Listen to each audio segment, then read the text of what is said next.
अस्सलामुअलैकुम नाज़रीन, PC world news से मैं हूँ Rida Sindhu. Faisalabad parks and horticultural authority की तरफ से अब्दुल्लापुर चौक में वाक़े आबशार को फंक्शनल करके शहरियों की दिलचस्पी और खूबसूरती के लिए मल्टी कलर लाइट्स लगाई गई हैं, जो रात के औकात में दिलकश मंजर पेश कर रही हैं। हमारे नुमाइंदे खुसूसी पाकिस्तान गुलाम दस्तगीर की रिपोर्ट के मुताबिक डायरेक्टर जनरल PHA आसमा एजाज चीमा ने बताया कि DG का मनसब संभालने के बाद तमाम तर तवज्जो शहर को खूबसूरत बनाने पर मरकूज है।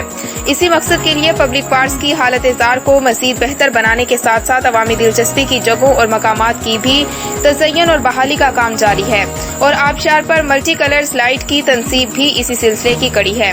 उन्होंने बताया कि ग्रीन बेल्ट्स को भी मजीद जाज़िबे नज़र बनाने के लिए इक़दामात जारी हैं और शहरियों को PHA की कारकर्दगी वाज़ेह नजर आएगी।